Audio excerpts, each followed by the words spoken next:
Yes, we can. Okay, and I'm looking at my presentation with a bunch of panels blocking a bunch of stuff, and just let me know that you don't see those panels. You see just a PowerPoint presentation? Yes. Good. Okay. So I've given this presentation several times, and every time I asked for input, and I've gotten it, and I've added new stuff. So even if you saw this before, there's probably at least something you haven't seen before. But also, this was originally designed for people who have left religion, because I did it for recovering from religion, or are in the process of leaving religion. So it's somewhat oriented when I start doing examples towards religious thinking, but almost everything also applies to paranormal, pseudoscience, alternative medicine, and hopefully we can see those things in everything I'm talking about. So in the age of the pandemic, I had to use that subtitle because it just seems to make sense. If you are a critical thinker, you somewhat inoculate yourself against false beliefs. And just like a vaccine, it's not 100%, but it's better than nothing. And I'm going to do an audio test here just to make sure you can hear the audio from my presentation. And I still think this is one of the most amazing engineering feats of all time, so I just love to show this. And that landing burn has started. Both boosters looking to be on track towards their respective landing zones. Landing burns have started. Side boosters landing legs have deployed.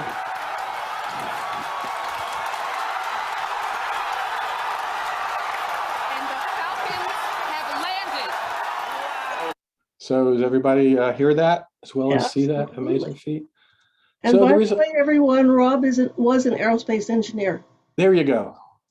Recently retired from a career in aerospace engineering. Yes, designing spacecraft and other things, but that was one of the most amazing feats I've seen, not only landing a booster, but landing two of them at the same time. In 2016, I joined the Guerrilla Skeptics on Wikipedia. At least some of the people here are members of that organization too. And I became a skeptical activist. A few years later, I was hired as a columnist by Skeptical Inquirer Online, and I write as the Well Known Skeptic. I've been a speaker at conferences on skeptical topics, including at Dragon Con and twice at CFI's own conference, SciCon. And I'm generally part of the skeptical movement, which tries to educate people about science and scientific skepticism. And you can follow me on Facebook at TWK Skeptic. Enough about me. So why is this topic important? Well, our brain evolved on the African savanna just well enough to allow our species to survive in that unforgiving environment, right? But the brain, which evolved just to forestall death until we could raise offspring, that's how evolution works, is far from perfect, right? We're primed to trust the opinions and anecdotes of those in our close circle, pronouncements of those in authority or who say they're authorities on something. We believe things based on our own personal experience and supposed experiences of other people. We believe our less than perfect memory, and we have faulty logic and a host of cognitive biases. So all of these put together can lead us to believe things which do not reflect reality and often lead us to making very bad decisions and sometimes personal harm. Understanding these flaws and our shortcomings is our only hope in overcoming some of the harmful impacts of those limitations, right? And that could all be put into one phrase: neuropsychological humility. That is the key to this. This is the key to critical thinking. I almost named this presentation that, the importance of neuropsychological humility, but it's too much of a tongue twister. So went with the easier critical thinking. The term itself was coined by Stephen Novella, and then he talked about it in the Skeptic's Guide to the Universe book, right? And he also had a Skeptical Inquirer article published where he defined it, right? Being a functional skeptic requires knowledge of all the various ways in which we deceive ourselves, the limits and flaws in human perception and memory, the inherent biases and fallacies in cognition, and the methods that can help mitigate all of these flaws and biases. So the presentation is going to be talking about the limitations and flaws in both the perception and memory, and also biases and in fallacies and cognition. So I broke the presentation into two main parts: functional limitations of the brain and reasoning errors. And the first part has three parts: sensory input errors. So this is the input that's going into your brain from your sense organs, that's not perfect. The data handling limitations, there's a limitation to what your brain can handle, just like any computer CPU. It's got a certain speed of processing. And then once all that data, which is less than perfect, is in your brain, now you have to try to remember it. And there are problems there too. Right. The second major part is the reasoning errors. And those could be broadly called cognitive biases and logical fallacies. We'll talk about both of those. So the first part, functional limitations of your brain. So one important aspect of critical thinking, fostering proper skepticism, if you will, is understanding the limitations of perception and memory, right? And that's the functional limitations of your brain. You generally understand that memory isn't perfect, but most people don't realize really how bad it is. They also assume that your senses, vision particularly, give you an accurate view of what's going around in the world around you, and they don't. But everyone, has heard this. I know what I saw, no matter what you're describing. Carl Sagan had interesting words in this regard. For me, it is far better to grasp the universe as it really is than to persist in delusion, however satisfying and reassuring. So we're going to be talking about how the universe really is on this topic.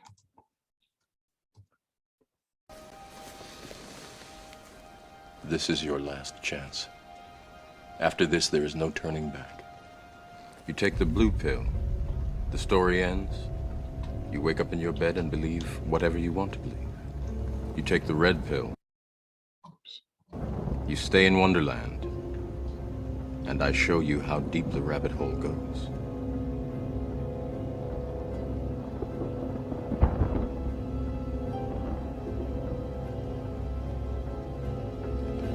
Remember, all I'm offering is the truth, nothing more. So it is a difficult choice, and a lot of people don't really want to know the truth. They're happy with the way they think the world is. But if you watch the rest of this presentation from this point on, I'm going to assume you want the red pill. And we're going to see how deep the rabbit hole goes. And thank you, Adrian, for teaching me that animation last year. I had to put it somewhere. So the topic is sensory input errors. Right? What's the limitations here? Let's talk about vision. It's humans' primary method of understanding the world. So we don't see the world around us in full or even as it really is. Our vision is unreliable, it's imperfect. Your eyes have flaws that would not be acceptable in a camera, right? You have a blind spot. Most people know about this in your retina, where your optic nerve exits the retina and you see absolutely nothing there. But that's just the tip of the iceberg. It's much, much worse than that, right? In the rest of the retina, you only see high resolution in a tiny area in the center of your vision called the fovea. It's only 2 degrees of a visual field. If you hold your arm out, that's about 2 times the width of your thumbnail at arm's length. That's the only part of your vision that's in high res. Here's a little depiction of what that looks like.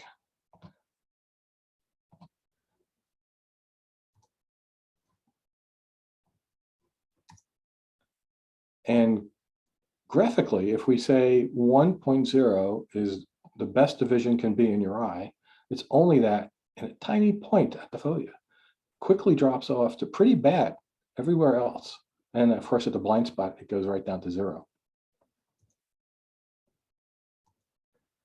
Also, that little spot is where most of your eye's color sensors are, right? Outside of that 2 degrees, your vision is mostly actually grayscale. And some proof of that is to support the fovea, approximately half the nerve fibers in the optic nerve carry information from that one little tiny spot, while 50% of the rest of it is from the whole rest of the eye. So in a nutshell, outside of that tiny area, your vision is low res and mostly shades of gray. So it's like you're scanning your surroundings through a narrow tube without any realization of that fact, where only the part in the tube at any one particular point in time is in high resolution. But you don't experience the world seeing that way, right? You don't notice the blind spot. You don't notice anything else I mentioned. Why is that? The brain fools you into thinking everything is absolutely perfect in high resolution and full color. What? How are you fooled? The eye automatically and subconsciously commands the brain, it's commanded by the brain.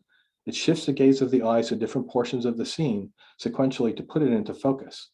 And then your brain fills in the blind spot, It improves your color perception. Your brain stitches all of this imperfect information in together in the best time and the best it can in the very limited time it has to view a particular scene before you look in a different direction or the scene changes. Right? Then there's another thing. Due to the automatic blinking of your eyes for 10% of the time that you're awake, I'm not even talking when you're sleeping, your eyes are sending no useful image to the brain, but the brain edits that out. So you can clearly see this blinking because your eyes aren't expecting that, but they don't notice your own blinks, right? That's just invisible to you. So your brain's visual cortex combines all of this less than perfect input to construct a broad view of the world to present you with a highly edited, manufactured reality that you experience as perfectly real and the only reality. But it's actually just a model. It's an approximation of your environment that's good enough for you to get by. Originally, so you didn't get eaten by a saber-toothed tiger or fall off a cliff in front of you because you couldn't see it in the dark. Also, there's a time lag between light hitting your retina and being processed and understood by the brain, right? It doesn't happen infinitesimally slowly. It happens amazingly fast, but it's not the way you think it is. It's not perfect. It's 100 milliseconds, quarter of the time it takes for a fastball by a pro league baseball player to leave his hand and cross home plate, right? So a full quarter of that time, your brain is calculating things ahead of time so that you could swing and hit the ball. Well, not maybe that you could, but a professional baseball player could. So the reality that we all see is actually lagging behind the actual reality. So also, if something is not seen clearly or for long enough, which is often, to get an accurate image of it, or maybe it's just ambiguous because you don't have a really good view of it, your brain gets confused and it shows you what it thinks it saw, right? And that can lead to all sorts of perceptual errors, including optical illusions. And those could be static or moving. Here's a fairly famous static one, right? The two bars are the same length, but your brain doesn't think they are. Here's a really good one I found recently. So how is that done? Is this done in a computer? Is that CGI? No, neither is that. In fact, those are both the same image.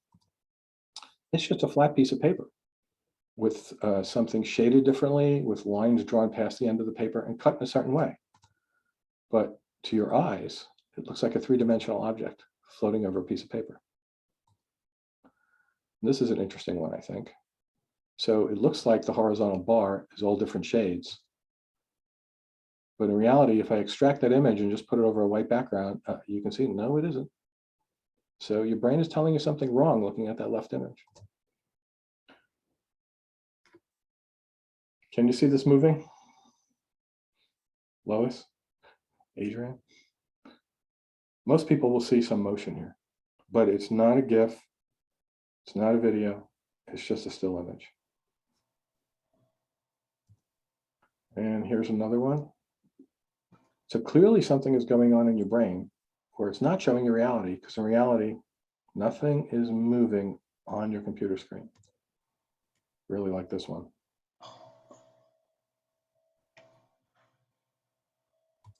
I would need a neuroscientist to explain why that works that way, but I'm happy just to know it does, and therefore you can't trust your brain all the time. So also, if all that isn't enough to convince you that your senses don't actually allow you to experience the world accurately or fully, consider this, right? Your eyes only evolved to see a tiny fraction of the electromagnetic spectrum. Red, orange, yellow, green, blue, violet. That's the way I memorized it in kindergarten. Everything else is invisible to us, but it's just as real as a tiny portion of the spectrum that we can see. So, here's a layout from very small wavelengths to very long wavelengths. It actually would sort of go to infinity on the right side. And that little piece in the middle that's colored is the only portion of it that human beings can see directly with their eyes. Some other animals can see portions of this spectrum that we don't see, right? Snakes see infrared. Some animals and even other mammals, as I learned in trivia recently, deer, I think, see ultraviolet. And here is one interesting example from the insect world. See, flowers sure look pretty to us, but bees see them in a completely different light, literally. Not only do they see the world through these compound eyes made of thousands of individual pixels, They see a world bathed in ultraviolet, way beyond what our eyes can see. We see this, and they see this.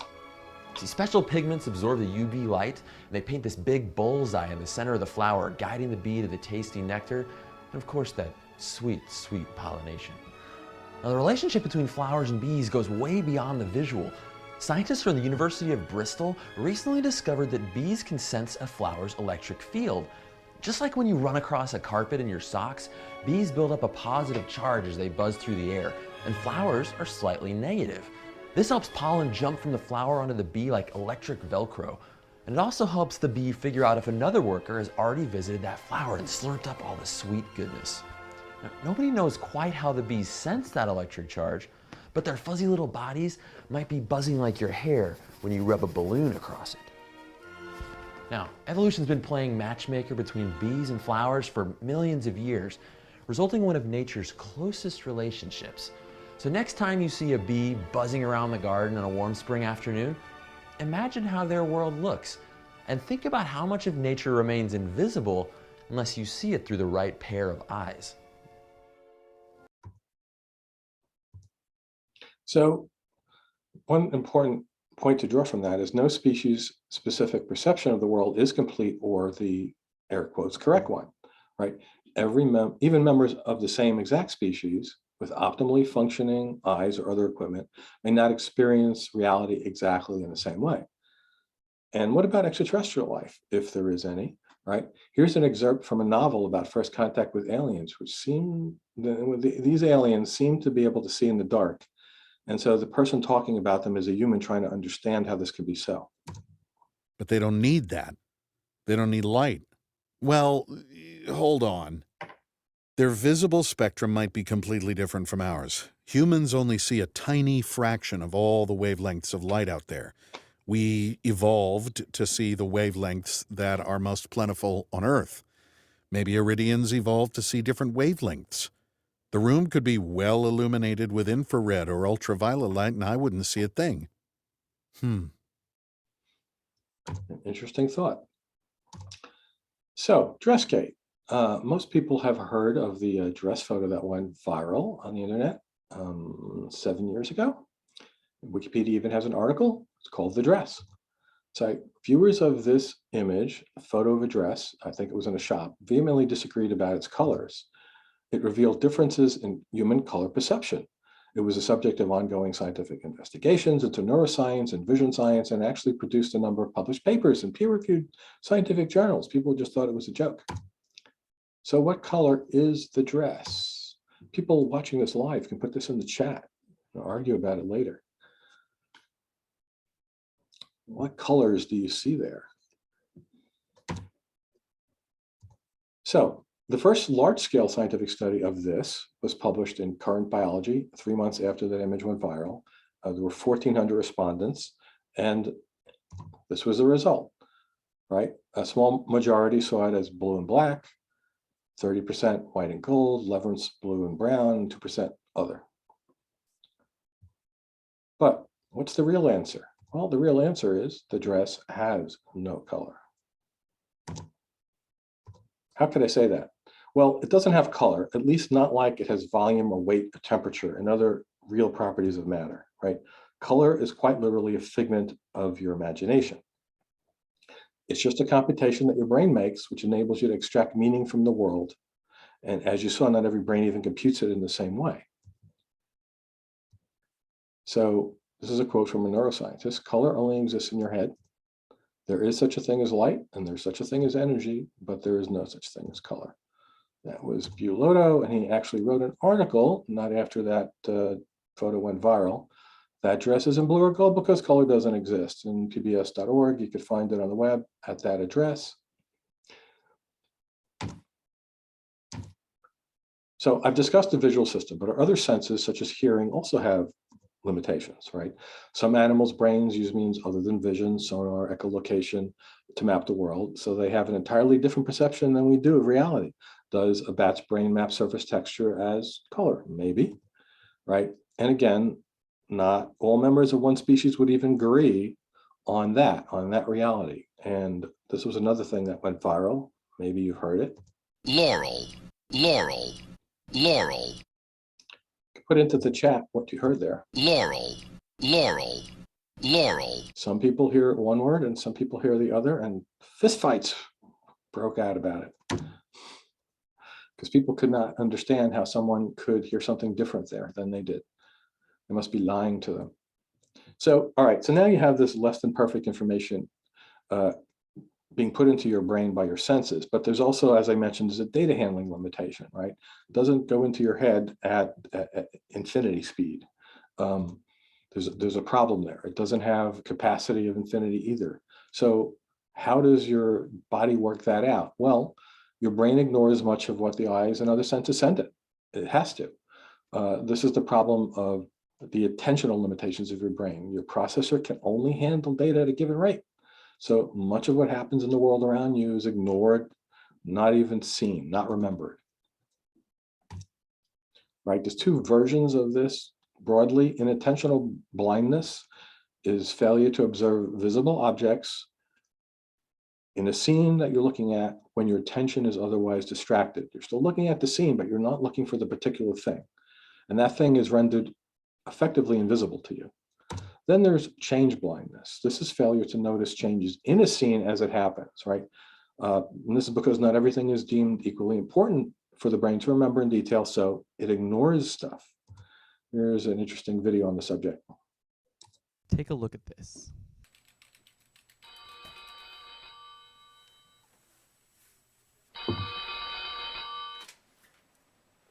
Okay, now, did you happen to notice anything odd? Watch again.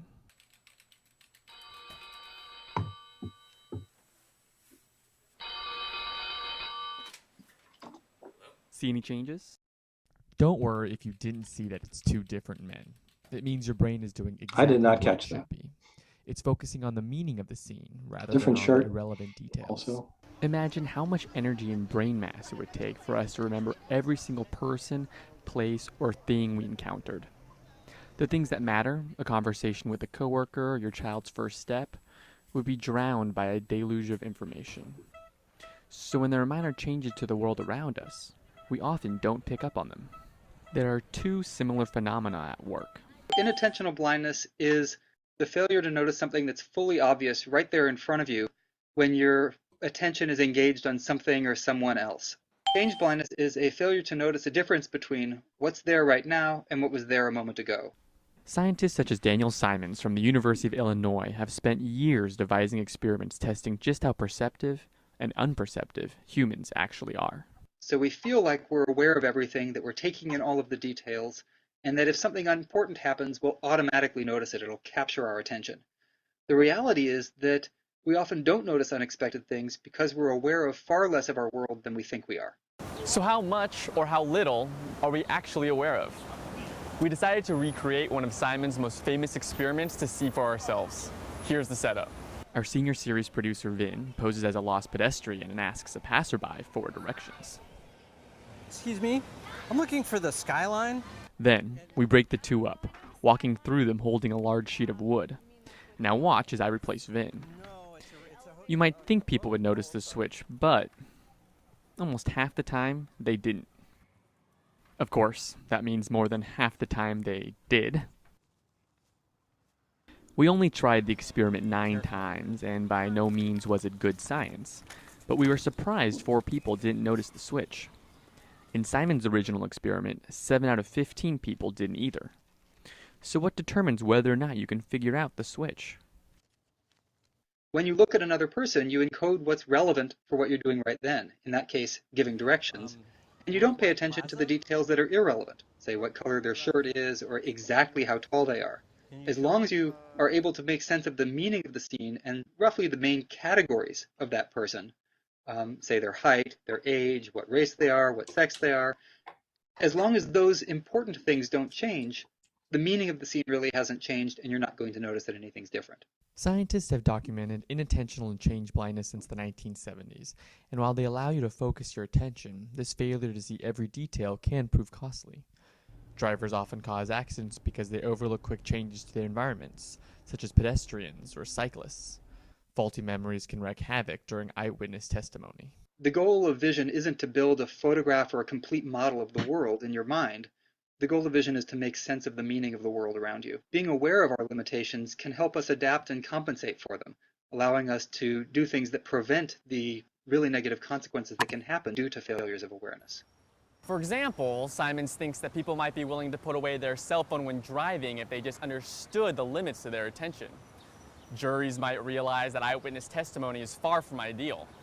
And the next time you and a friend are fighting about the details of a past event, it's likely you're both wrong. Now that's something to remember.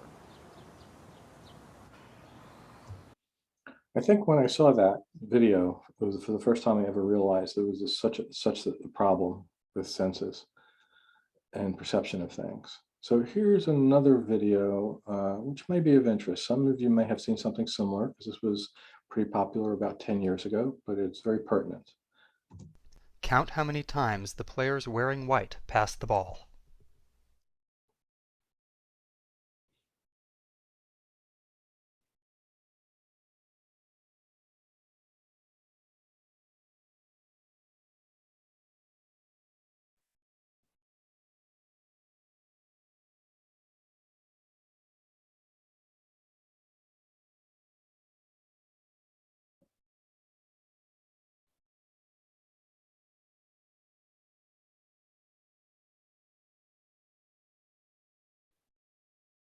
The correct answer is 16 passes. Did you spot the gorilla? For people who haven't seen or heard about a video like this before, about half miss the gorilla. If you knew about the gorilla, you probably saw it, but did you notice the curtain changing color or the player on the black team leaving the game? Let's rewind and watch it again.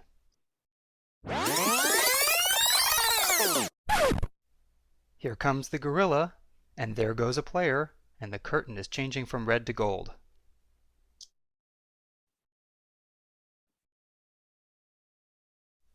When you're looking for a gorilla, you often miss other unexpected events. And that's the monkey business illusion. So I was aware of the Learn gorilla. more about this illusion and the original gorilla experiment at theinvisiblegorilla.com. But just like he's mentioning, when I watched this, oh, there's the gorilla. This is obvious. I don't know how anyone can miss that. I did not see the other two things. Put in the chat if you missed any of those things. The curtain change or the black shirt player walking off the field. Okay, so now we have the third part of this, which is once all this imperfect information is in your brain, and sometimes it's not in your brain because of the parts we just talked about, then there's the memory issue of trying to remember what you think you saw, right? So as I mentioned, everyone says, oh, I know what I saw. And then the corollary to that is I remember it like it was yesterday. Well, that's not true either, right? Human memory is imperfect and unreliable, in fact. Your brain's not an organic recording and playback system. Can you accurately remember what something you've seen numerous times looks like? So one thing I like to ask is, can you recall what a US dollar bill looks like? Right? At least the older folks, you know, before it was credit cards and charge everything, would look at these every single day, multiple times. But, you know, in tests, this is the kind of thing that people draw, which, well, it's got some of the major attributes correct, but not a lot of them, and some are just totally wrong. So in God we trust, the $1 is in the wrong place, the person, George Washington's looking the wrong way, they got the ones in the corner. And then there are other examples. Pretty much you can do this with anything. Like, what does a Volkswagen emblem look like? People who own Volkswagens get this wrong. So, you know, this is a sampling of people who were asked to do that. Okay, which of those is right? Are any of those right? Well, not really. That's the emblem. Some are better than others. Let's look at a Toyota. You know, draw the Toyota emblem. This is what it goes everywhere from the word Toyota to the letter Toyota to a weird like Saturn symbol to a right side column looks like an Easter egg, peace symbol, but that's the Toyota symbol. So not very close to a lot of them. So why does this happen? Well, your brain retrieves bits of information from your past experiences and what you've seen, stitches it together, fills in the gaps as best as possible, and feeds you a cohesive story. Your brain likes stories. And that's perceived by you as accurate and reliable. There is a show on Nat Geo, Brain Games, 8 seasons of it. Wonderful to delve into these concepts. One example of where people think their memory is really good and thinking that actually hurts them is when they go to a psychic reading, they misremember the details. The psychic could say, yeah, I'm seeing some dead person in your family with a uniform on. Maybe it's Air Force, maybe it's Army, maybe it's, I don't know, maybe they were a dog catcher, and they go, oh wait, no, I had somebody who worked for UPS. And they go, yeah, that's it. He's wearing a UPS uniform. And then the person will come out of the reading saying, they knew that my dead relative Bill worked for UPS because they don't remember all those little details, which was, by the way, cold reading. Elizabeth Loftus is a cognitive psychologist, and she's an expert in human memory. She talks about this kind of stuff a lot. This is her Wikipedia article. I would recommend people interested in this kind of thing, memory problems, to look this up. I actually had the pleasure of interviewing her for the Skeptic Zone at PsyCon, and here is a bit of that. Just ran into Elizabeth Loftus, and she's going to be a speaker at the conference. Right now she's signing an autograph of Witness for the Defense for Ed Baer. There you go. And now I'm going to ask her. Thanks for your help, Ed. My pleasure. So thanks for doing this interview. And, sure, I'm glad we could do it this conveniently. What is your presentation going to be about? Well, it's called The Fiction of Memory, and it's about research that I and other psychologists have done on how it is that people come to believe and remember that they did things or saw things that they didn't do or see. How do people develop false beliefs and false memories? So does that include when someone maybe misremembers something, so there actually was an event, but they don't remember it properly? Well, that's part of the work, okay. and many of the experiments that I've done show how easy it is to change people's memory for an event that they actually did see. But what's even more stunning is when we can plant an entire event in the minds of people for something that didn't happen. Wow. Give me an example. Well, make them believe that they were lost in a shopping mall and frightened and crying, or that they were attacked by an animal, or they witnessed a person being demonically possessed. Fascinating research. So, given all that science has revealed about how poorly we see, how poorly we remember even ordinary things, it makes absolutely no sense to trust anyone's memory of what they remember as an extraordinary event, paranormal, supernatural, whether it was decades ago, last year, last month, or even a minute ago, right? As is attributed to Sagan, extraordinary claims require extraordinary evidence.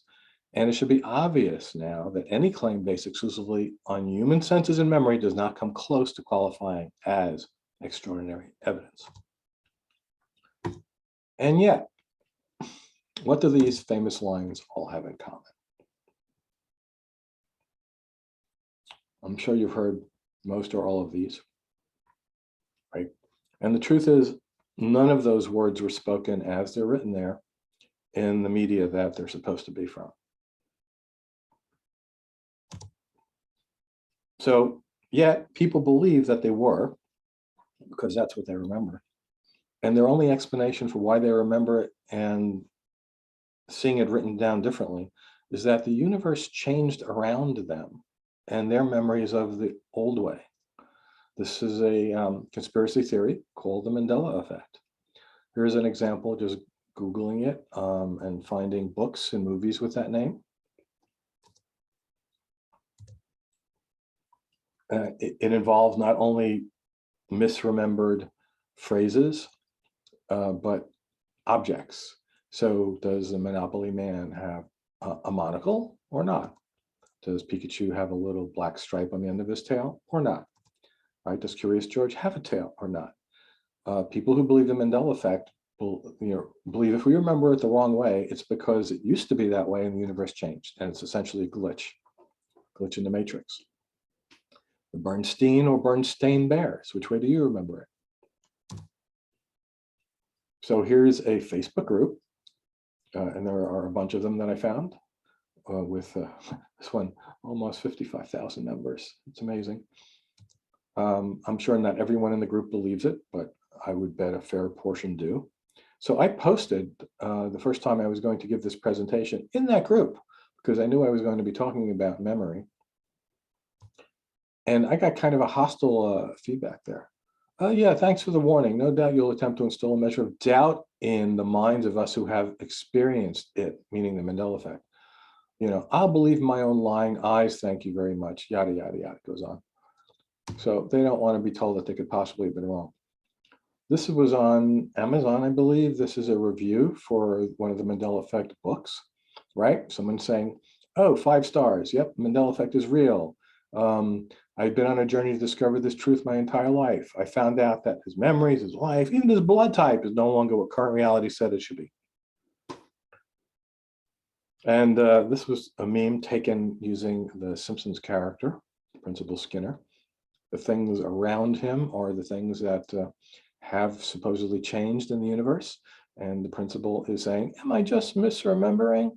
And in the ultimate example of having no neuropsychological humility, he says, no, it's the universe who's wrong. And this is what these people believe. So we tend to think, I know what I saw, I know what I remember. And as Oliver Sacks put it, the reality is every act of perception is to some degree an act of creation, and every act of memory is to some degree an act of imagination. I had that as my email signature for a while. So everything discussed before this point concerns physiological failings with the design of our bodies, right? These are due to how we evolved. They can't be fixed. The only thing you can do is understand those limitations when making decisions about what to think and believe. But now I'm going to be discussing things that you can change because they involve how you process, think about that faulty data that's in your brain, right? Just like our physiological imperfections, unfortunately, a thinking process, reasoning, is also less than perfect, but at least you can partially control that. You can control how we process the problematic data. In other words, you can change how you reason, right?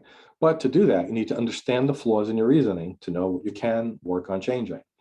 So the rest of this talk concerns 2 categories of those types of mistakes that you can improve upon, reasoning errors: cognitive biases and logical fallacies.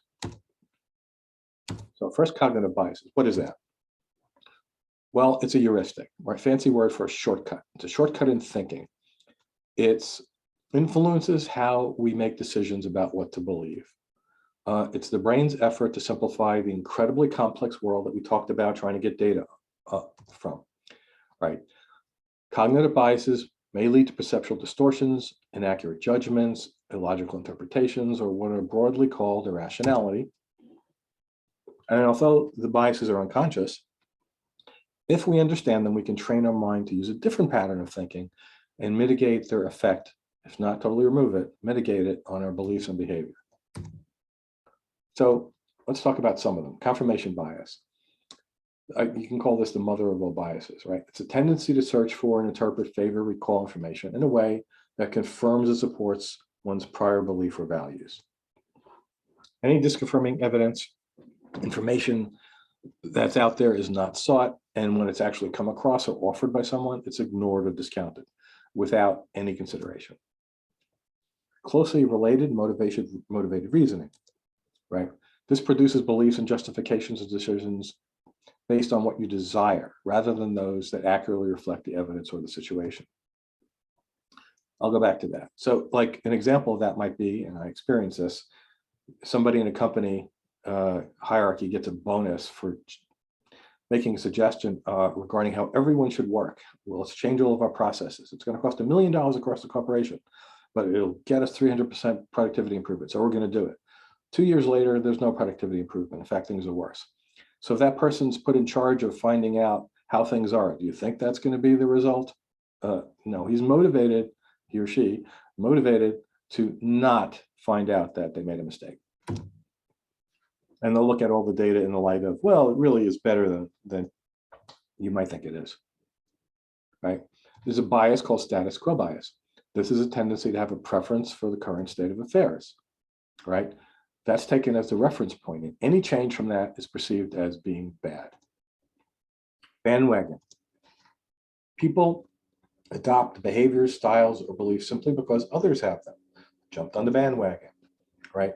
And the rate of uptakes of beliefs and ideas and fads and trends increases with respect to the proportion of others, especially of others who you know who have them. Of course, this is to fit in with your peers, peer pressure, right? Interestingly, there's also a reverse bandwagon effect, which sometimes works on people, right? Called the snob effect in certain contexts. It's a bias that causes people to avoid doing something or believing something just because others do, and you want to be different. One that's not known too much about, but I've experienced it recently when people talking about people who haven't died from the pandemic.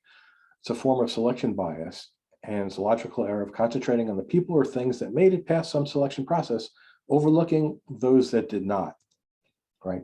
This can lead to false conclusions in several ways, including belief that the success of something is due to some special property rather than just random circumstances. One example would be thinking that something is not as dangerous as it actually is because everyone you know who experienced the danger has survived. This priming, this is something that heavily is done in evangelical communities, right? This occurs when an individual's exposure to a stimulus influences their response to subsequent stimuluses without any awareness of the connection. It's often related to words or images that people see during their day-to-day lives. So like if you're a young person witnessing people speaking in tongues in a church service, you're being primed that that's the thing you need to learn how to do. And that's a natural thing to do. And if you don't, there's something wrong with you, right? Completely avoiding this may be impossible given the way in which we subconsciously process information, but we can develop an awareness of how it affects us in the hope of mitigating its most harmful effects. This is a fun one, pareidolia, right? People know that this is pattern seeking. The brain wants to see patterns even if there are none there and identify them as something. So, if you're a religious person, you might see this random cloud pattern as an angel. If you're into dance, it might be a ballet dancer. What do you guys see there? I definitely see something on the right side. So this is a famous one, the face on Mars.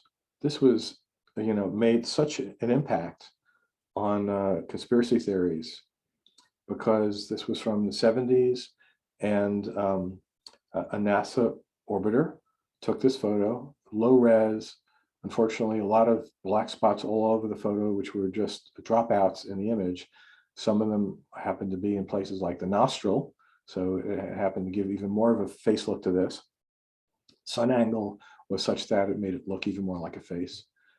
But that's what it really looks like, at least with better resolution, not such a difficult sun angle. So no one, if this was part of a giant landscape, would have said, oh, the Martians are trying to signal us by making a face and looking at them next to each other. That's the same feature. But the one on the left spawned, like I said, conspiracy theories, books all about cities on Mars and other features like collapsed craters were called collapsed buildings. It was amazing. This is pareidolia and everyday objects. These two were seen by Christians as specific people appearing for some reason on their toasted bread. In fact, Virgin Mary grilled cheese was toured around, and I'm sure made some money on it. And that one I just love. I have to wonder if the architect knew that that was what it was going to look like. Come on, it's chicken church. And that's what happens sometimes when you slice into peppers. Are you brave enough to put that in your salad? So how do we overcome these biases, pareidolia and all the other ones? Well, you have to understand what's happening. You have to understand that you have biases. You have to question what you believe to be true, right? Check for alternate explanations. So those really demons inside the pepper. seek out contrary opinions, and base your belief on verified facts. All right, the last part of the presentation is going to talk about logical fallacies. I really love these. I did a weekly series, 52 weeks straight, making a new one. What skeptical thinking boils down to is the means to construct and to understand a reasoned argument, and, especially important, to recognize a fallacious or fraudulent argument.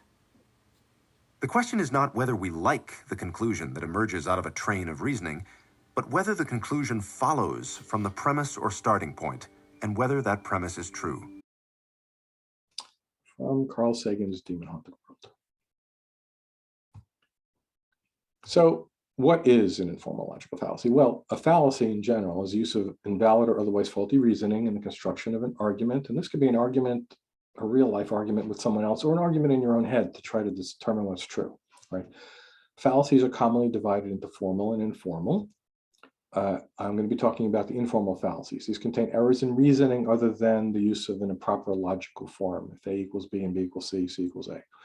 You know, that would be a logical formal fallacy if you were to break that. A fallacious argument of any type can be deceptive by appearing to be better than it really is. So let's go through some examples.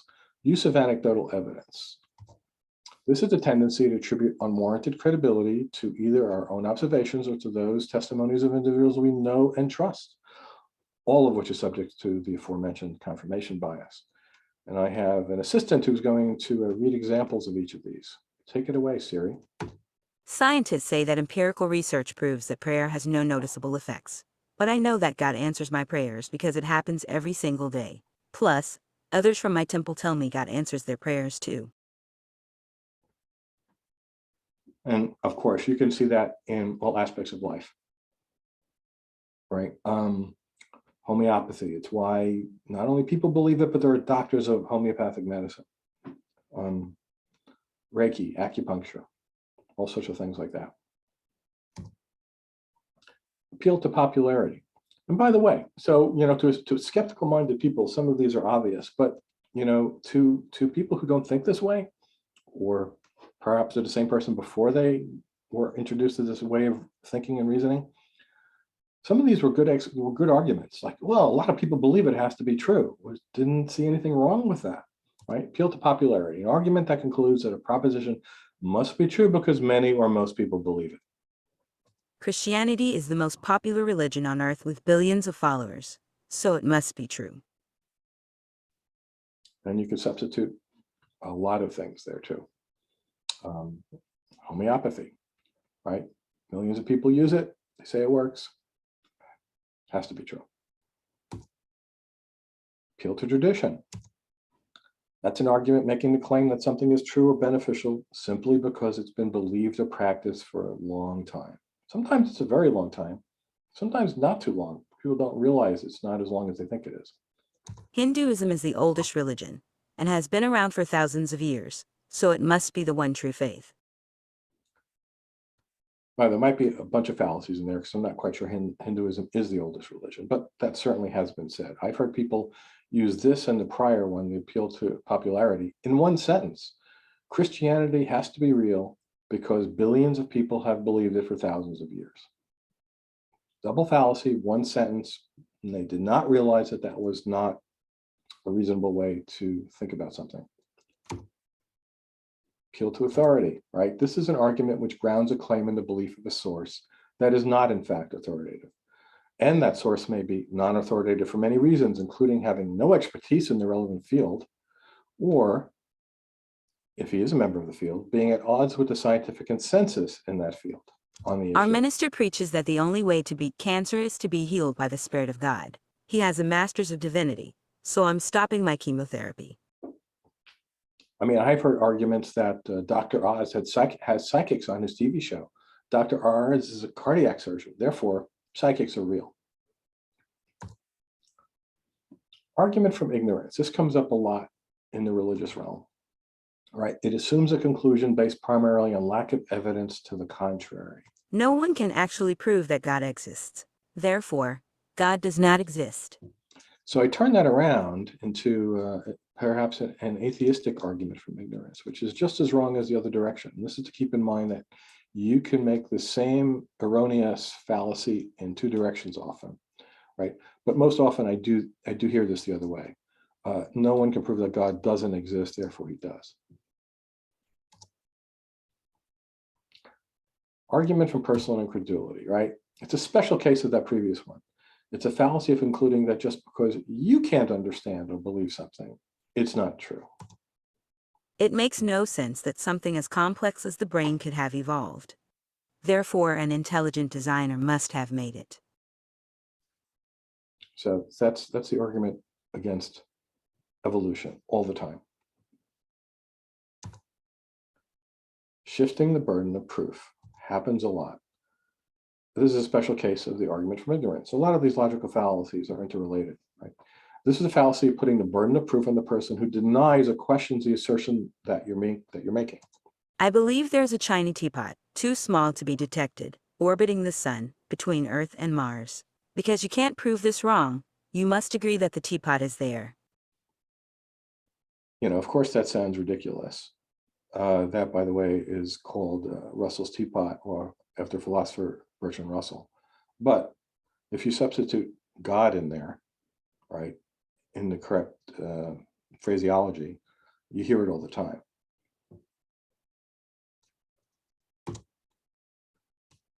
Circular reasoning, right? This fallacy is often called begging the question. It occurs when the conclusion of an argument is used to support the premise without any other evidence being presented. The Bible is true because it says it is. It's all right there in the Holy Scriptures. How can you not see that? Tell me you haven't heard that one. Appeal to consequences, perhaps less known. This concludes that a belief is either true or false based on whether it leads to a stated desirable or undesirable consequence. If evolution is true, it means we are just like dirty apes. What a horrible thought. So I believe mankind was specially created by God in his own image. Straw man fallacy, this comes up a lot in arguments of all sorts, right? This is when someone gives the impression of successfully refuting an argument while actually misrepresenting their opponent's position. And of course, the terminology comes from when you do this, you're said to be attacking a straw man, someone who can't fight back, a scarecrow in a field, if you will, instead of an actual soldier. The theory of evolution is wrong, because all life on Earth could not have come about by random chance. It would be like a tornado going through a junkyard and assembling a working 747. So, of course, evolution isn't all about just random chance. And it wouldn't be anything like a tornado going through a junkyard or something. But I actually had a religious friend of mine argue the point and say that exact phrase. Appeal to emotion. This is characterized by the manipulation of emotions in order to win an argument or to prove a point. Happens in politics a lot, right? Especially in the absence of valid supporting evidence. Think of all the children without faith. They must be miserable. How can their lives have any meaning? You must raise them to believe in Jehovah.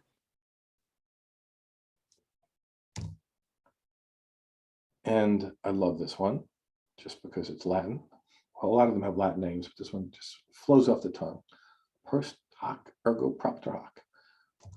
So it's Latin for after this, therefore because of this, and it's a fallacious argument and asserting that because two events occurred in succession, the first event was the cause of the second.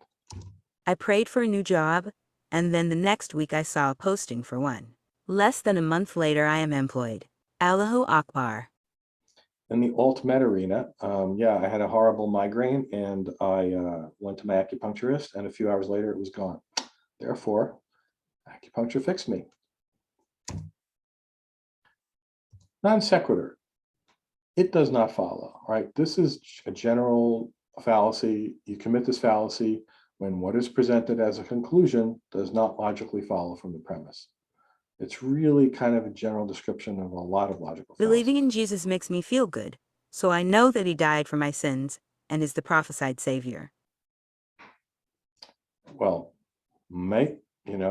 may be the prophesied savior, but because you believe in him and it makes you feel good, that's not a reason that that's evidence.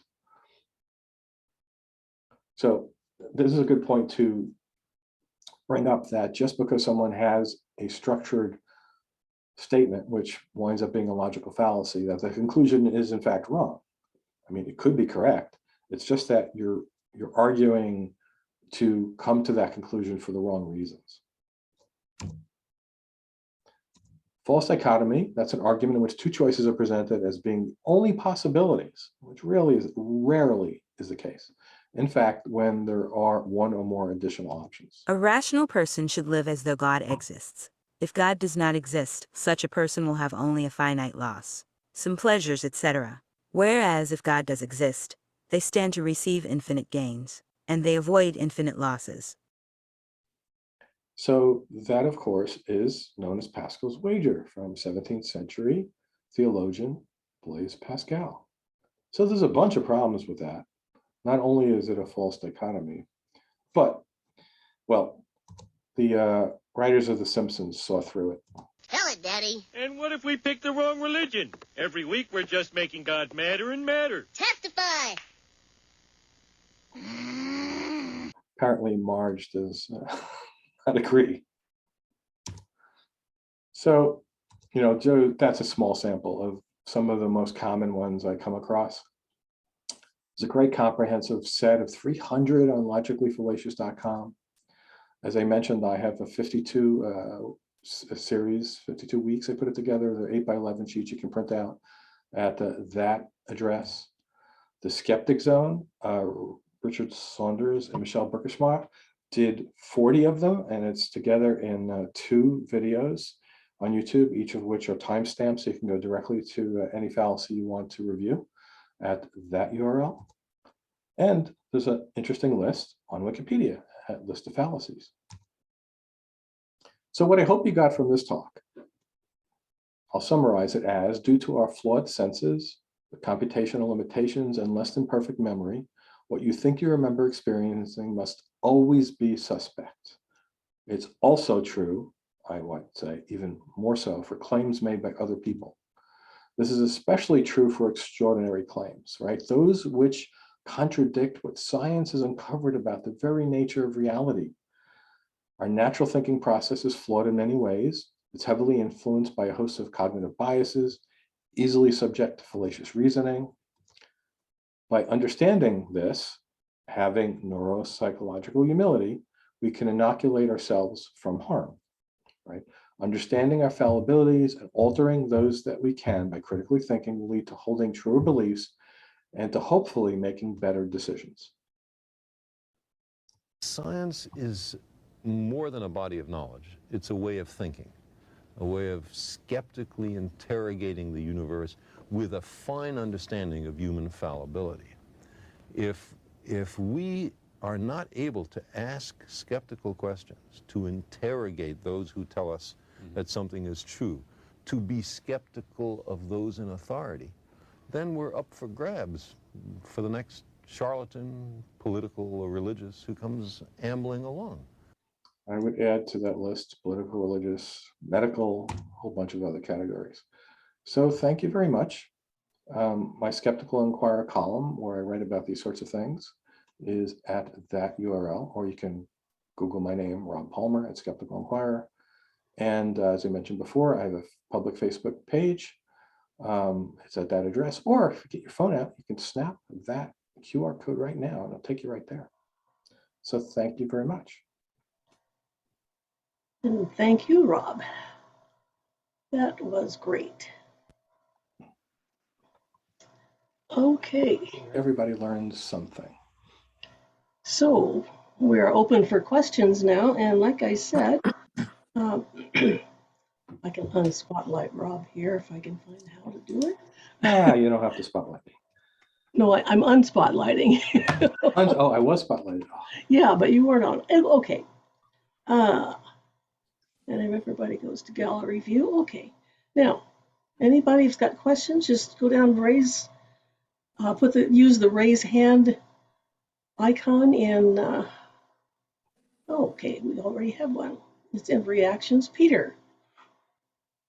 Yeah, so I had a question that you, I think, partially addressed definitely when you talk about like some of our weaknesses to uh, see reality. But my question is like, how much can trust in the relationship with a person who's giving you information or our emotions, how strong is that to root around our critical thinking skills? And how do we Well, kind of work against that, I guess? state that again. I'm not sure I was following that. I'm coming from the idea of that, many of us who were raised religious or had religious experiences, we really trusted, we had an emotional investment in the people that we received information from. And like in my own case, I saw myself as having pretty good critical thinking skills outside of that, but I recognized that in that setting, it seemed to like root around it or disable it. And, it's, and just wondering, like, is that common, and are there ways to kind of fight against that? I think understanding this neuropsychological humility is an important point, and understanding all of these things. And there's so many books on these topics, and understanding our biases could help. But yes, you're going up against the motivated reasoning and the confirmation bias, and especially in the religious arena, atheists don't go knocking door to door. I have good news for you. When you're dead, you're dead. So there's so much as a plus to the religious viewpoint that if someone wants to believe it, like it's hard to make them not. Somebody has to be coming out of it. I actually work for Recovering from Religion, by the way, and we get callers who are now questioning their faith, coming out of their faith, and want to talk to us about that kind of thing. But one of the things is when someone comes out, sometimes they immediately want to try to deconvert everyone else in their life. And that's like basically an impossibility, because that person has come out because something didn't jibe with them. They had a problem. They started rationally thinking about things. One question led to another question. But if someone hasn't started that process and they're just happy to believe they're going to have an afterlife and they're going to see their relatives who've passed on and someone has a plan for them and the universe is not chaos, first off, you don't want to deliver that message if someone doesn't want to hear the message, but it's hard to do that. And as you were talking about, it's in your head to not want to go down that path in the religious venue. I work with so many people who have advanced degrees, and yet they homeschool their children because they believe the rapture is about to happen, and that Noah's Ark is real, and that the Earth is 6,000 years old or something like that. And these people have PhDs in engineering. The human brain is an amazing thing that it can partition itself to be rational about the things in the real world. But if you're attached to some point of view about something that you want to continue believing, good luck with changing that.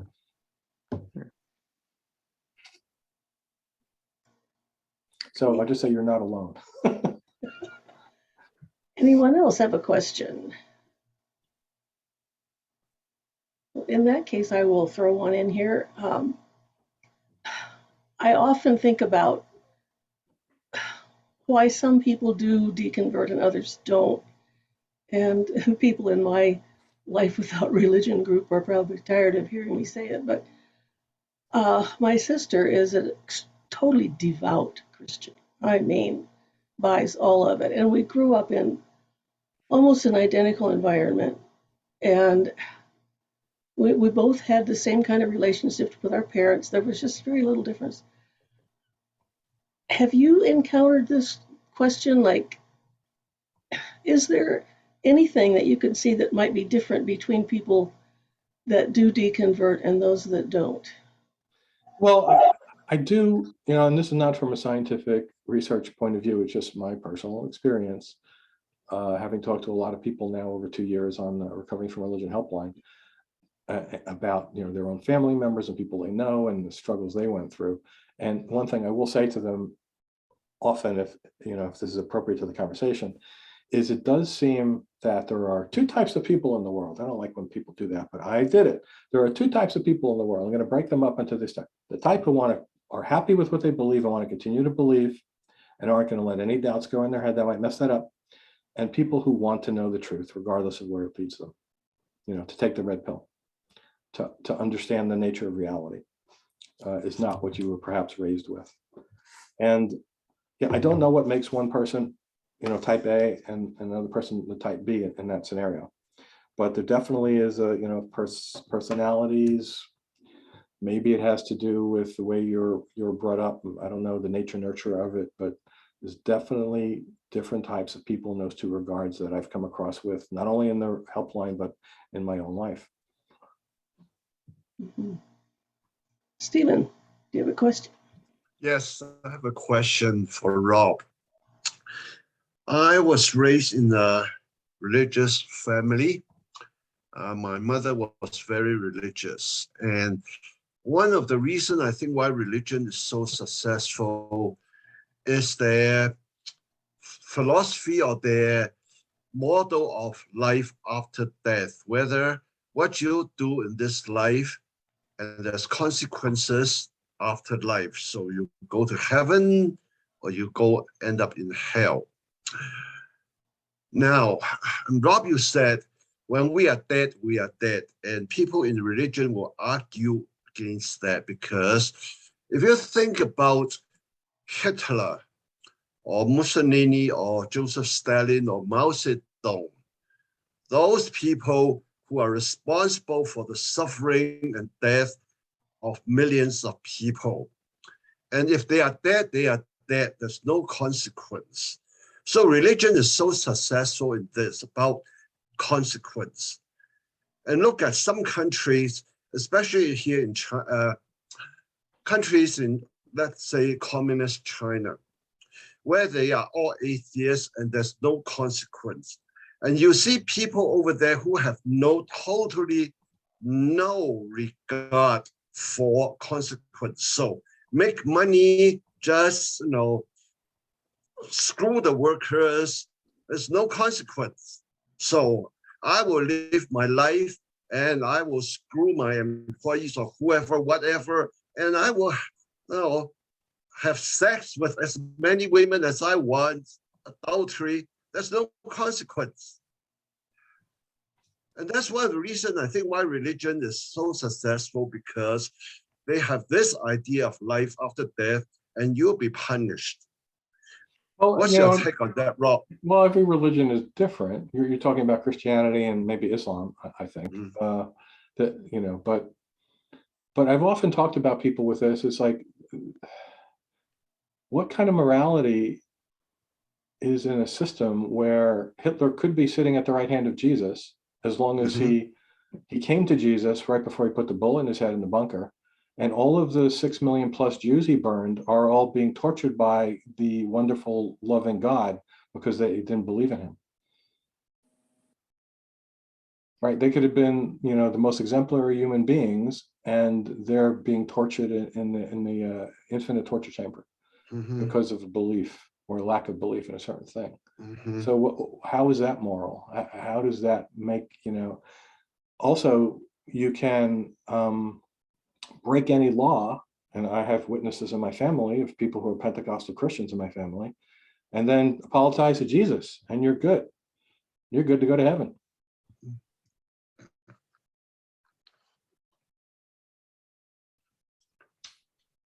So I don't know. After having come out of it myself, I think Christianity is a totally amoral system. Okay, but other religions as well, such as Buddhism. So Buddhism in the Far East is also this idea of hell, and it's actually in certain sect of Buddhism there's 18th level of hell. So it depends on how bad you are. The worst is go to the lowest level. In fact, the 18th story hell, go to the lowest level. And that is kind of a religion exerts a sort of a moral deterrent for the society. That's really interesting. So, and that jives with polls I have heard of that Pew Research Center took, where it's like, what do Americans think of people in other religions or whatever? And even people who've gone to prison for pedophilia and then served their term and come out, atheists are the lowest rank of all of those. It's amazing to me. Okay, anybody else? I have a question, because I wasn't watching chat while I was talking.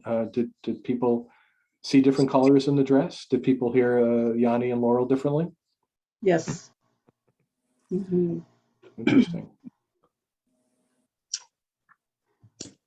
I only saw the one version of the dress, although I remember the controversy. Same thing with the Yanni and Laurel. I was pleased that you brought that one up. I forgot about that. I was in a common area at work in an open conference room, and somebody was hooked to the internet, and they said, "Did you see this thing going around?" And then they played the sound. And these stupid people are saying it's Yanni. It's clearly Laurel. And half the people, no, it is Laurel. And it was like, I swear to God, he was going to like fight people because he thought that they were pulling his leg and wouldn't tell him the truth. Because there is no way someone could be hearing something different here. Okay, I had trouble with some of the moving illusions when you showed some static pictures and said that these are static pictures, but how do you did not see them moving? I did not see them Did moving. anybody see them moving? Yeah. Raise your hand if you saw them moving.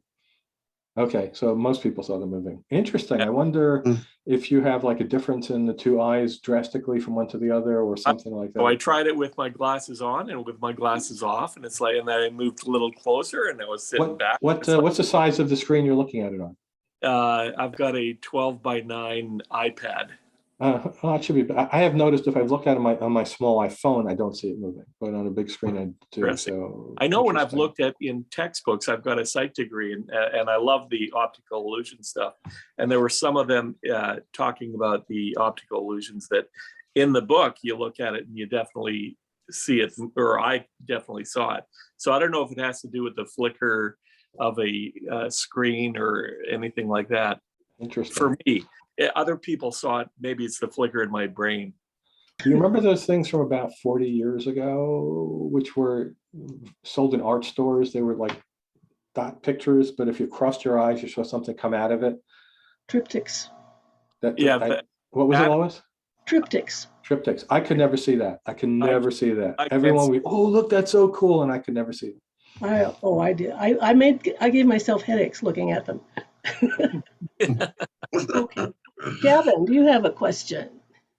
Yes, thanks. Rob, I've noticed in some of your presentation there, you had subtypes of logical fallacies. I was wondering if you could point to an area which just kind of had them arranged hierarchically rather than the whole. Yeah, if you look at the Wikipedia page, list of fallacies, it talks about it. Yeah, they talk about the formal ones as well as the informal. Yeah, formal ones are, like I said, more having to do with the logical structure of something. If A is B and B is C, then you can't say B is not equal to A. I mean, and you construct an argument like that, and it's just flawed because of the very nature of it. Yeah. No, I'm talking more along the, it was the appeal to ignorance, and you had lots of ones that were under that.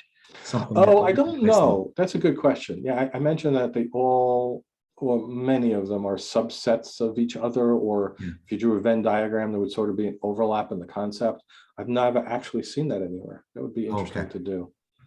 Yeah, I was kind of hoping for something like that because it's kind of the broad thing that binds it all together, and here's all the flavors of it. So the Wikipedia article in some cases discusses that when you're reading about one of the fallacies. They'll say this is also a subset of, but I haven't seen when it's all put together. That's interesting. Yeah, the one that always jumps out at me is the argument from ignorance and the argument from personal incredulity. Right, the ignorance is the general one. No one knows how this is done. Therefore, I know how it's done. It was, let's see, let's take a non-religious example. Let's see. Humans cannot possibly. I don't see how. No, humans cannot make shapes as intricate as the crop circles that are being formed. Therefore, it's aliens. Right. So, that's an argument from ignorance, but also you could put in the frame, I can't believe anybody could make one like that. So that would be the argument of personal incredulity. Yeah. Even though there might be out there some explanation for it. Oh, I can't believe that. That's just wrong. Okay, And somebody Keelan? put a comment about introducing critical thinking in elementary school. Absolutely. Amen. Absolutely, yes. It's like I never saw this through, all of my education. Nothing about any of these subjects. For sure. Helio, do you have a question?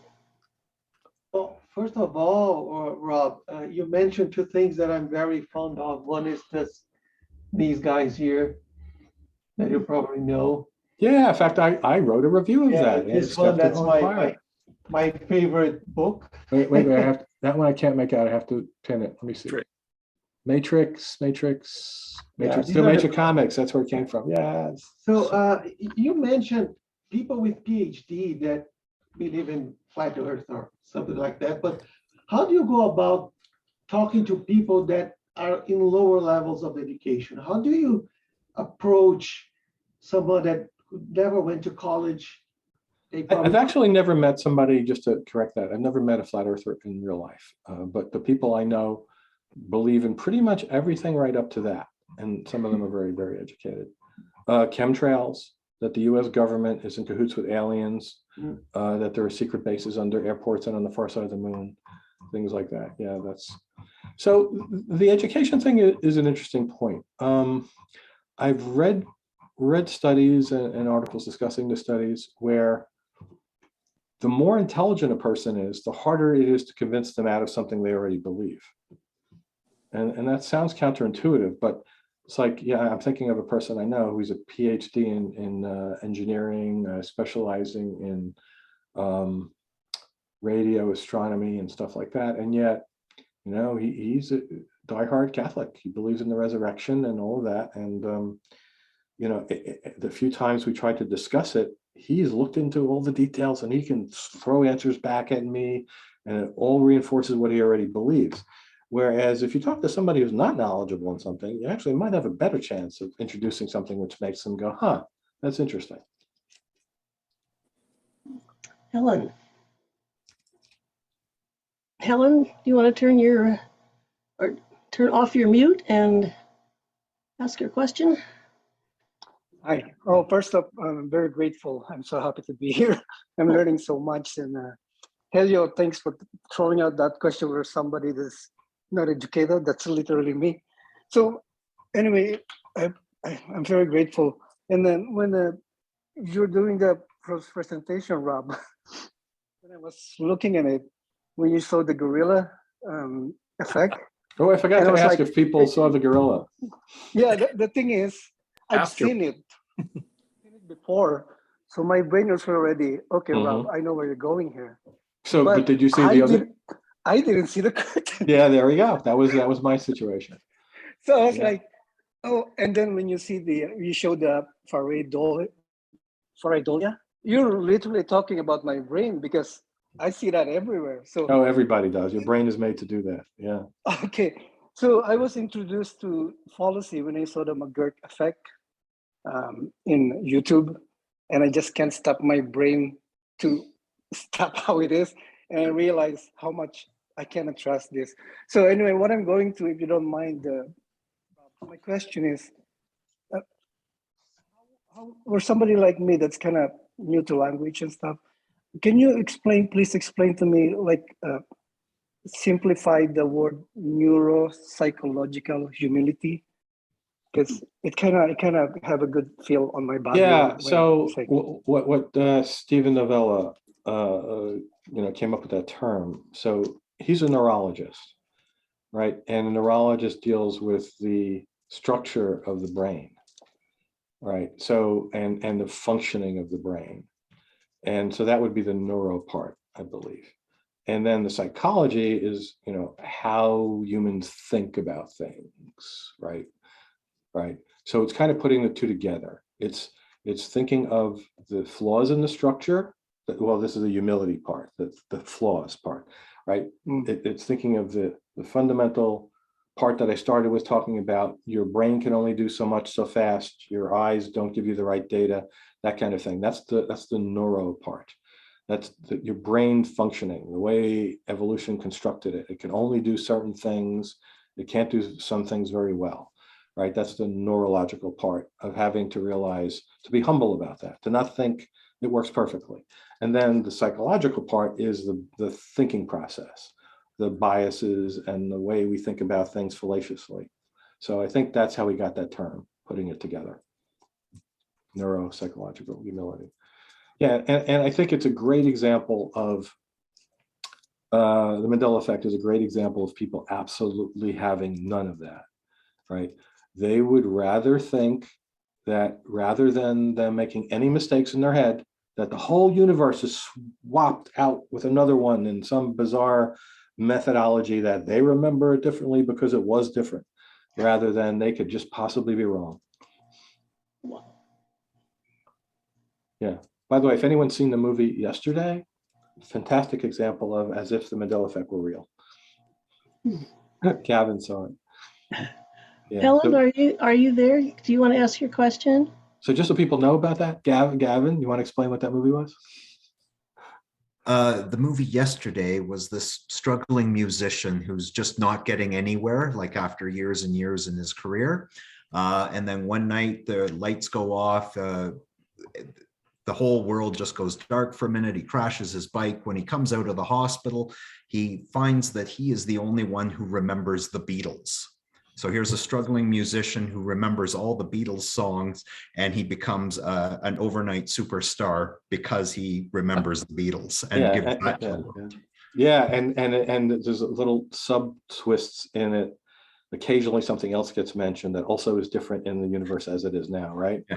Like there's no cigarettes and no one has ever heard of Coca-Cola. And right. So that was and as Harry if Potter. Yes, right. Done, so right. No one ever wrote Harry Potter. Yeah. Yeah. Right. Oh, okay. And interestingly, I've watched that movie like 3 times. They never mention Mandela effect. It's just not. It's not talked about. But it it's a personification as if it was real.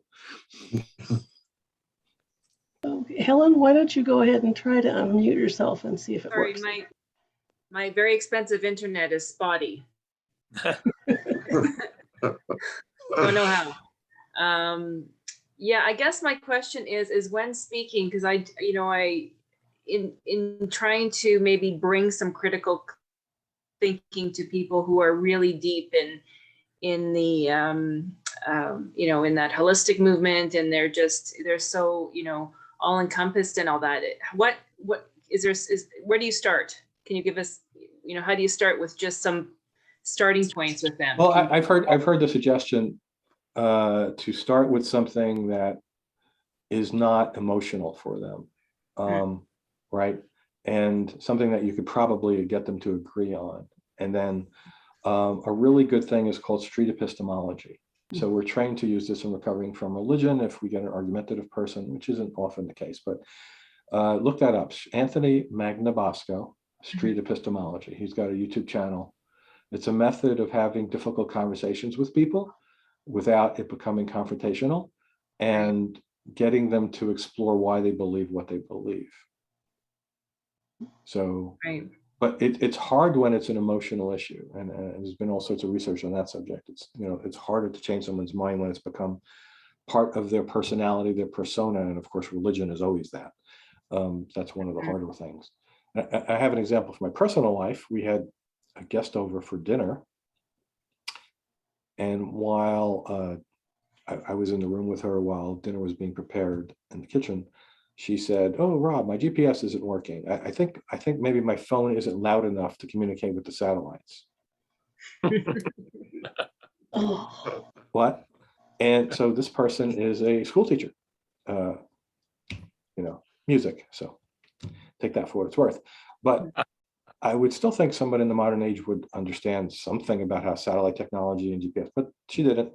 Anyway, 5 minutes later, I explained some aspects of how it all works, electromagnetic spectrum. It's not something to do with audio. And the bottom line is, oh, thank you for explaining it to me. All right. Fast forward later in the night, she brought dessert and put them on the table, and they were some fruit. I don't remember if it was tomatoes or grapes. But she got on her soapbox about, oh, and they're not GMO because science is trying to kill us with GMO stuff. And I said, let's talk about GMOs. And she would hear none of it because that's part of her personality. It's part of her persona. She's probably on Facebook groups about anti-GMO. All of her friends think GMOs are poison. Like she's not in any groups about GPS. She doesn't care how it works. So that was an easy thing to give her the correct information. But because this was fundamentally different to her, although it's just another science topic, it was a very bad conversation, and we had to stop it, or we weren't going to have a rest of the evening go okay. Pick your battles. Yeah, that's part of it. Thanks. Thanks. Linnea, do you want to unmute yourself and ask your question? So this is more anecdotal than a question, and it kind of ties into the neuropsychological fallacy, I suppose. I was kind of dumped into the world of this, so I learned it firsthand. I developed a functional neurological disorder. And so I learned how absolutely bizarre and wonderful the brain can be, in how you can see things in a way that aren't correct. Like your brain can start feeding you.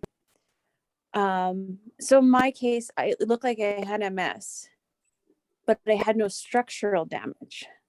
It was all with the connections in the brain and the wiring. So I had to learn that I had bizarre connections that broke. Like if I looked at my feet, I couldn't stand on my tippy toes. If I looked away, I could stand on my tippy toes. So I learned how inaccurate these firings in our brains can go. And for the first few months of my neurological disorder, every floor I walked on looked like it was falling away from me and as if it was wavy. But my eyes were fine. There was nothing physically wrong with my eyes. So I had to go through physiotherapy to confirm that to rework through the patterns of my brain to stop my tremor. I also spoke with a stutter for almost a year, and it was all just in the way that my brain was feeding information to my body. And it was a real wake up to the fallacies of what your brain can be feeding to you. Wow. An interesting personal experience. Yeah. And the only reason it was able to be corrected was through a group of doctors and psychologists and physiotherapists who all work together to kind of untangle these webs that happen in the brain. And it can be caused from a myriad of reasons. Like sometimes they'll just be triggered by being in a car accident or from anesthesia. But it was a real eye opener to all the things that we take for granted as this is fact. What I'm seeing is correct, and there clearly must be something wrong with my body. But it was really just getting bad information. Yeah, that's a really interesting personal experience with that sort of thing. Most people don't ever have it on that level. Amazing. Yeah, so it's the real eye opener to, well, what else am I just taking at face value, and what else is going on below the surface? It amazes me, and I've had, I won't say numerous, but several calls on the subject where someone is clearly, well, I'm not a psychologist, but to me it sounds like schizophrenia, where they are sure angels or God is talking to them periodically. And could it just be that you're just thinking these thoughts yourself? No, I know it's different. It's like, here we go. It's like they are convinced that it is somehow different. And where the most likely explanation, Occam's razor and all that, is that it's your own brain doing this for some reason in a non-typical way. But no, they're convinced they're God's messenger. Linnea, did you say the name of the condition? Yeah, it's a functional neurological disorder. It's gone through some rebranding over the years, and it's now a thing that they've started to study with functional MRIs, because it's nothing wrong physically with the brain. It's in the connections. So it's almost like things jumping track up there. And yeah, I don't know. It's really fascinating when you recover from it. When you're in it, it's terrifying because you think your life is over. Yes. But it's luckily Calgary has a program for it. It's kind of the only one in North America.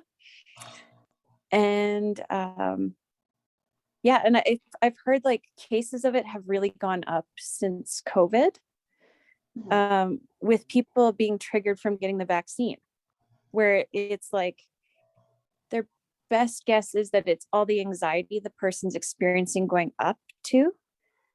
So they believe that they're going to lose feeling in their body if they get this vaccine. And then when they finally get it, it clicks in their head that they've lost feeling.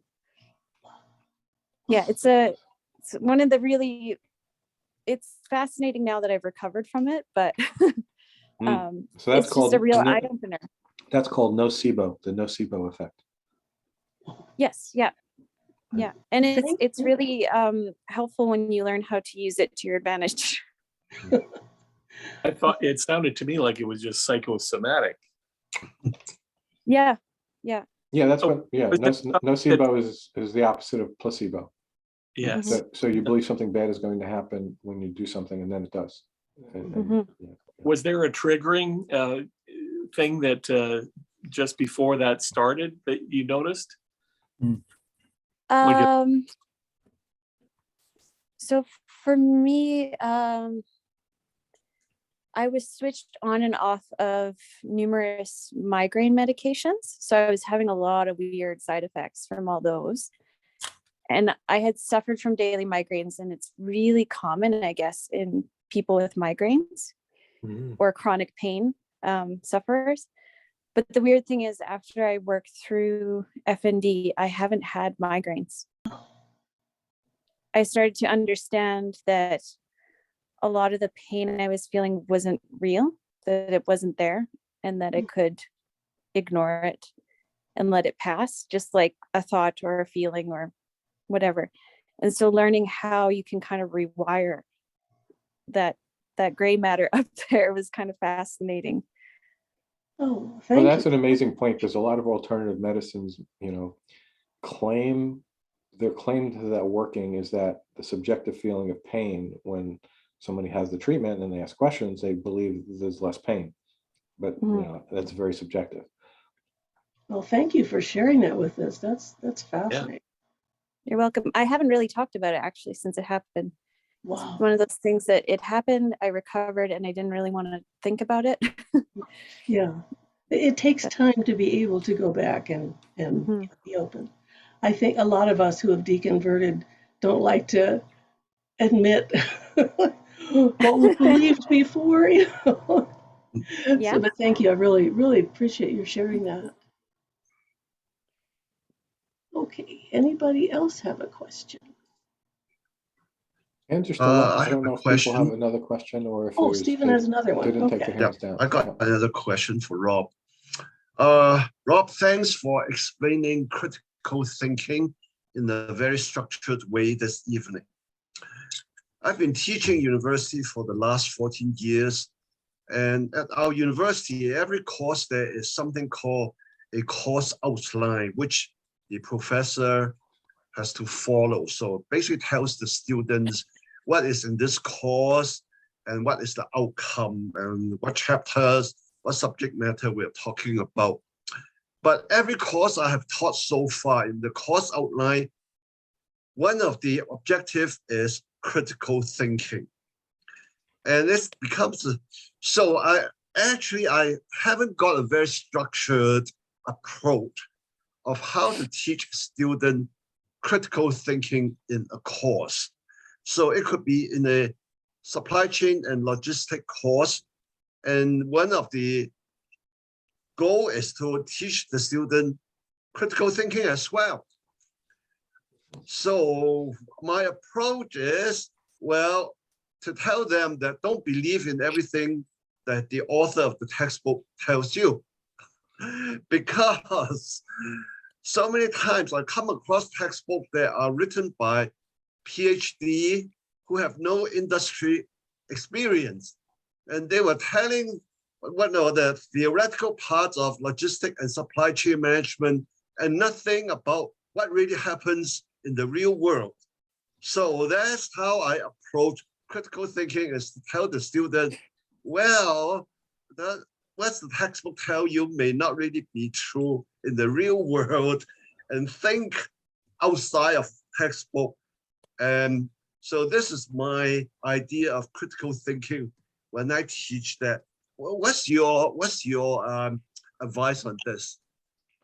Well, that sounds like a fantastic, fantastic idea. I mean, I wish more people would do that. I mean, every engineering course I ever took, I'm a mechanical engineer by training. Like, it was just, these are the facts, you know, you pick a topic, whether it's fluid dynamics or thermal dynamics or understanding how structures work, is just the bare facts. Not even how we came to understand how they work. It really is just, yeah, it does not teach you to critically think or examine the baseline assumptions. It just doesn't. And I think that's probably the majority of courses, you know, that, at least in the United States. I have no insight into other countries' education systems, but, you know, by the evidence of medical doctors, MDs, who, you know, believe in woo, you know, they've been through an official medical school, they have a medical degree, but they believe and they recommend acupuncture, you know, and Reiki to their clients. And I don't get it, but it's clearly they were just like I was taught engineering rules and facts. They were taught the parts of the body, and this is how they interact, and this is how they work, but not the critical thinking part of it. Yeah. I mean, Dr. Oz, who's now running for Senate in U.S. Senate, by the way, in Pennsylvania, you know, medical cardiologist, and yet he pushes all the paranormal pseudoscience crap, including having psychics on his show all the time. Yeah, I'll give you an example. Last week we were in class and talking about, and this is the logistic class, and we would. The author said, oh, in logistics, well, you know, you should, the business should be ethical and honest and everything according to the rule, blah, blah, blah, blah, blah. And I told the student, well, you know, you can only take that with a grain of salt, and I'll tell you my experience. I worked with transportation for the last 30 years, and Canadian Pacific Railway has a container terminal in the port of Montreal. And guess what? The longshoremen, the Brotherhood of Longshoremen, who is running the Brotherhood there, is the Bandino, the Rock Machine, and the Hell Angels. So, so tell them to be ethical, run the business, you have to be honest, and blah, blah, blah. I said, well, you know, just believe, you know, for the textbook, don't take 100% of it. I'll tell you my experience. Because the terminal managers there tell me, you can tell who's Bandino and who's the Rock Machine. Just look at their arms and see what sort of things they have on their arms, and you know which gang they belong to. Oh, wow. Chris, did you have something else? Oh, yeah. I don't know if it's important, but I'll just take this chance because you guys are so wonderful. I'm so lucky to be here. Rob, just this one, because it's, again, I don't know the internet so much in there in the books, but I tried this practice of reticular activating system. So I'm pretty sure you heard about it. It's like programming myself for a certain objective and trying to get into. I didn't make out what you called it. Reticular activating system. Can you spell that? Reticular, RETICULAR. Activating, ACTIVITA. No, I've not heard of that. Oh, okay. It's in, because when you mentioned about neuroscience, so that's something that so basically I did this because, again, I don't know anything. I'm just a practitioner. So I practiced this for a year and a half now, that I just tell myself I'm gonna be in my healthiest state of my life. Because like I went to that treadmill that, I just want to work, make money and stuff like that. And then I realized I forgot about my health. So I did that system, just telling myself I'm gonna be in the healthiest. I'm 48 now, and I literally turned my back my body to 21 years old. Would you say that it's kind of like a fallacy to use that? Because basically I'm just telling this to myself. I can't speak to it. I've never heard of it. No? Okay. Thank you. I actually typed it into Wikipedia. It didn't have a page. So now I'm Googling it. Yeah, I'd have to look into it. Don't know. Thank you so much. Yeah, appreciate it. Okay. Jim, do you have a question? Well, I thought I'd ask something about Chris. He's got this hormesis is part of his screen name. And now I've been running across the term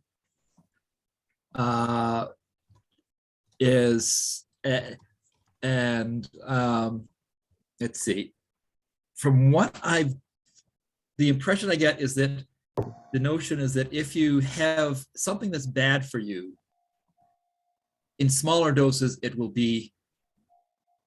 stimulate the repair mechanisms. And I've been wondering how much this is for real. Anyway, I wonder, and also wondering why the heck you've got it as part of your screen name. Yeah. Oh, again, I'm not sure what I'm doing inside, because when I mentioned I try to be healthy. Okay. So this is just the term that I use for myself when I do my fasting, when I do my cold exposure, when I do my light exercise. Oh, so it's okay. just it's basically just means like a little bit of stress is good for the biological system somehow. Yeah. So that's why when I mentioned that I use that system that I'm gonna be the healthiest, try to do some reading, and I practice a bit of everything. And this is the one that kind of worked for me. Now I'm not sure. Yeah. If it Okay. does, but yeah. I think I've heard of this in response to people claiming that low doses of radiation are beneficial. And there was a Skeptoid episode on that subject saying it's nonsense. That's, I didn't know it was the same word, but I think it is. In the case of Skeptoid, I basically, I remember that episode, and he was basically saying, well, it's got if it's there, it's a small effect, so it's hard to distinguish from noise. Yeah. Which means it isn't necessarily bunk, but they can't confirm it or deny it, really. So I just looked up hormesis in the Wikipedia article, and this is the concluding paragraph of the lead, which does not give me warm fuzzies. Yeah. Vigorously debated. And the notion that hormesis is an important policy factor for chemical risk rate is not widely accepted. So, yeah. Like, I guess I'd say that with anything that's bad for you, you're gonna if you lower the dose, you're gonna get to a point where you can't tell whether there's any harm from it, because there's all kinds of other things going on. Right, like alcohol, right? Every once in a while you hear drinking red wine has, beneficial, but of course drinking too much alcohol is like, it's a poison. Yeah. But then even that, everyone's, oh no, okay, they were wrong about that in that study. So I don't know. So far, they haven't been able to find anything wrong with coffee. Yeah. And that water, a little bit of water is good. Too much, you drown. That's right. It's all about the dosage of everything. Uh-huh. Yeah, but Brent, let's get to Brent before we hit the witching hour. Brent? Thanks. Yeah. So I've run across the cranky uncle work done by John Cook, I think, and I'm just wondering how familiar with that his strategy and how effective you think that is. I am not. Want to tell us about it? Yeah. Oh, so he's using the cranky uncle kind of teaching method where everybody has a cranky uncle who says, he's on a sinking ship because he's on the end that's going up. He's saying, well, the ship's not actually sinking. So it's cartoonish. It's for, I think, teaching critical thinking. Anybody else on the call that is familiar with Cranky Uncle and has any feedback on if they've ever used it or if has any value in teaching critical thinking? So I just Googled Cranky Uncle and it came up crankyuncle.com, Cranky Uncle game, building resilience against misinformation. It looks interesting. I'm going to have to read about it. Well, has anybody encountered or heard Christopher DiCarlo speak? He's done a lot of work. What is his book is How to Be a Real Good Pain in the Ass or something like that. It's about critical thinking. And he has developed curricula for different levels for teaching critical thinking. Oh, so the website says the game was first crowdfunded and developed at the university. It uses cartoons and critical thinking to fight misinformation. Sounds interesting. Yes, John Cook, Monash University scientist. I will have to look at that. Thanks. I hadn't seen that. Okay, thank you. Okay, well, it's a couple minutes before the witching hour, that is rather when we're supposed to stop. Anybody else have any questions or discussions? I'll ask one quick one, Rob. How do you counter confirmation bias in yourself? It's hard. Oh, it is very hard. All of the biases are very hard to know when you're doing it yourself. It really is. It almost always has to be through great effort or someone else pointing it out to you. So, hopefully one of the things that are different, if someone else points it out to you and you're a skeptic or you've kind of trained yourself in these things, then at least you go, oh yeah. And you could possibly, think about it differently and change your mind. But if you don't even know that it's a problem, people pointing stuff out like that doesn't help at all because, you don't. I mean, any of those, like I think I mentioned the point of people thinking their argument from popularity or antiquity are really logical to do that. And if you've never delved into these logical fallacies, understand why that isn't a reasonable argument, a reasonable way to make a decision about something. It sounds on the face of it like it's right? 4 out of 5 dentists say. But if you've gotten to the point where you at least understand these things, and maybe you've missed seeing it in yourself, if someone points it out, it's more likely that it's, oh, damn, you're right. And I've actually seen, that in myself on some things and in other skeptics and other things. Jay Novella tells an interesting story in the Skeptic's Guidebook about how he saw the 9/11 conspiracy videos right after 9/11 happened called Loose Change, and he was buying it. And he was about to go down the rabbit hole of being a 9/11 truther before that was even probably a term. And he went back to the other guys and they said, we're going to have to vote Jay off this show. And that was enough of a reality check for him. Wait, what am I doing wrong here? And very quickly he realized, oh yeah, that was stupid. I can't believe I almost fell for that. but if all of your friends don't understand what you're doing wrong there, then you're just going to be, deep into it, probably with a bunch of friends on a Facebook group who all think 9/11 was an inside job. So I would, long answer, but I would think it helps to understand it and to also have friends who could point out when you're yourself a falling victim to these things. Yeah.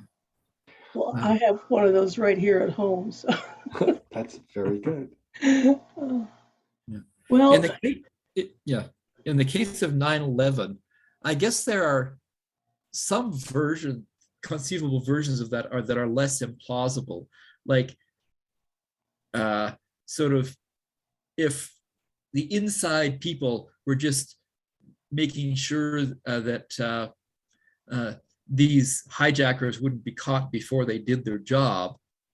But then having all this additional stuff about the thermite to do the job of knocking the thing down because the jet fuel wouldn't do it. I actually have a friend who claimed to have met online a woman who claimed she was responsible for the towers coming down.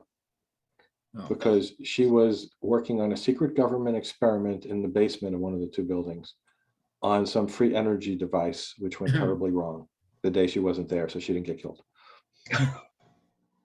Yep. And my friend believed her. Wow. Well, it's 11 o'clock for Rob, and I do want to thank him for agreeing to work with us, even though he's 2 hours ahead of us. Oh, no problem. It's still early for me. Thank Oh, you good. thank you for inviting me. Well, thank you so much, Rob, and we might just get you back again sometime. And thanks everybody for coming. Thank you for the great questions, and we'll try to get this recording up on the ASC YouTube channel.